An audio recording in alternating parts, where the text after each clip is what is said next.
This is a program to check whether a given number is a special number or not. The program starts as follows. Import java.util.star. This imports java.util package. Public class special. This is the declaration of the class. Public static void main string args. This is the declaration of the main function. Scanner in is equal to new scanner of system.in. This is all about the creation of the scanner class object.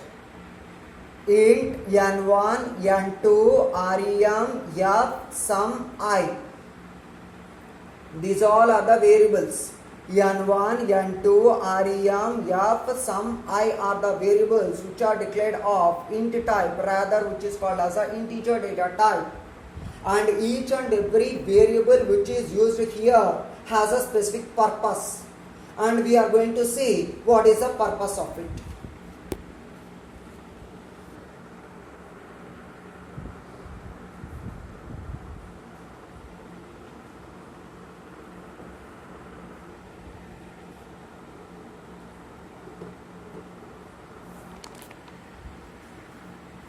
This is all about the variable description.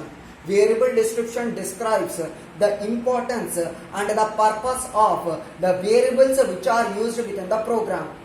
The variable which is used is n1. This is the number input.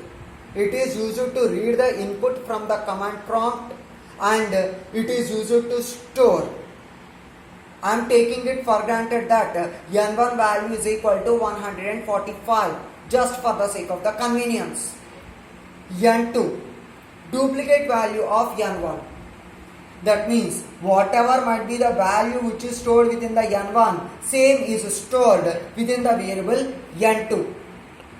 Because at one stage or the other, the n1 value, that is so called 145, is going to get diminished and it is going to get perished. And if you want to refer to that value called 145 after the value perishing, then you have to store it within the variable n2. For that purpose, this value called 145 is duplicated. Rem extracts the individual digit of a number. In our example 145, first of all it extracts 5 and it is going to store it. Next, it extracts 4 and it will store it. Next, it will extract 1 and it will store. F finds the factorial of the individual digit. Example, here we have 5 in the ones place. 5 factorial is found. Next, 4 is present within the tens place. 4 factorial will be found. Next, 1 is present within the hundreds place. 1 factorial is also found. Sum finds the sum of the individual digits of a number. Example, 1 factorial plus 4 factorial plus 5 factorial. I mean to say that finds the sum of the factorials of the individual digits of a number. 1 factorial plus 4 factorial plus 5 factorial. I stands for the control variable. It is used to run the for loop.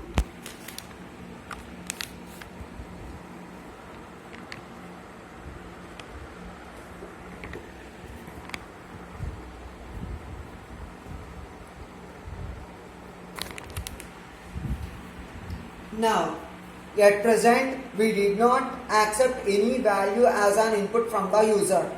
So that is why we don't know the n1 value and we don't know the n2 value. Because we don't know n1 and n2 value, some value also cannot be known.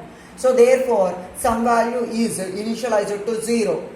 F is used to find out the factorials. So that is why F is initialized to 1. System.out.println enter a number. This is a prompt. n1 is equal to in dot next int. Input value is read from the user by using the next int method. n2 is equal to n1.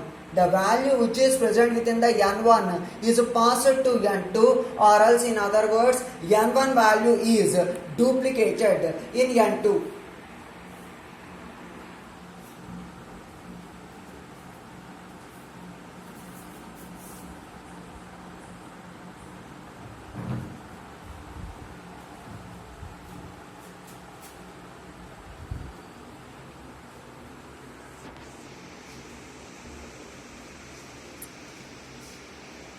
Here, while n1 not equals to 0, n1 not equals to 0 is the condition.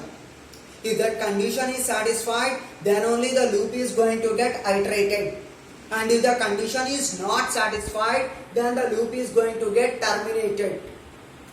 Here, n1 value is equal to 145. When that 145 value is not equals to 0, it is able to enter the loop. And we are going to see what are the instructions and what are the set of the statements which are written here and how they are going to get executed. REM is equal to n1 modulo 10. REM is used to store the units digit of a given number. Here n1 value is equal to 145, therefore REM is equal to 145 modulo 10. REM is equal to 145 modulo 10, it is equal to 5. After this statement, a for loop is made to run from 1 to REM. REM value is equal to 5. So therefore, the for loop is made to run from 1 to 5. Within that for loop, we are going to find out the factorial. Which factorial are we supposed to find? Means we are supposed to find out the 5 factorial. That means the factorial of this REM. In order to find out that factorial value, this statement is written. F is equal to F into I. And the loop is going to get iterated and factorial is found as follows, saying that F is equal to 1 into 2 into 3 is equal to 6, 6 into 4, 24, 24 into 5 is equal to 120.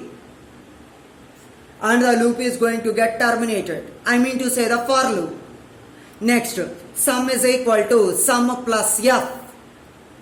The factorial value which is found is going to get added to the variable called sum. So that sum is equal to 0 plus 120, it is equal to 120. Here REM value is equal to 5. So therefore 5 factorial is found. And again in some other iteration REM value will be equal to 4. Then it is supposed to find out the 4 factorial. 5 factorial is also supposed to start from 1 into 2 into 3 into 4 into 5. Similarly, 4 factorial is also supposed to start from 1 into 2 into 3 into 4. So any factorial is supposed to start from 1. So that is why F value is reinitialized to 1. N1 value is diminished by 10. That means it is divided by 10. In the previous video, it is uttered by mistake as multiplied by 10. But it is not actually multiplied by 10. It is divided by 10. Please make a note of this. It has to be divided by 10. It must be diminished by 10. It must be deteriorated by 10. In our example, N1 value is equal to 145. So therefore, N1 is equal to 145 by 10. It must be equal to 14. This is the iteration from the top to bottom. One iteration from top to bottom. Similarly, many iterations will take place. Yeah, as many as 3 iterations are going to take place. And after all these iterations, the sum value is going to store the sum of the factorials of the individual digits of the given number. That means it stores the 1 factorial plus 4 factorial plus 5 factorial. the sum value has to be compared with the original number, because sum value consists of the sum of the factorials of the individual digits of a given number. That has to be compared with the original number. But that original number called as a n1 will become 0 whenever this loop is going to get executed. The n1 value becomes 0 whenever this loop gets executed. So therefore, we do not depend upon the n1 value, but instead we depend upon n2, which is a duplicated value. The sum value and the n2 value are compared with each other. If both of them are equal, it is a special number and it is printed with the help of system.out.println. If both of them are not equal, then it is not a special number. Same is printed by using system.out.println.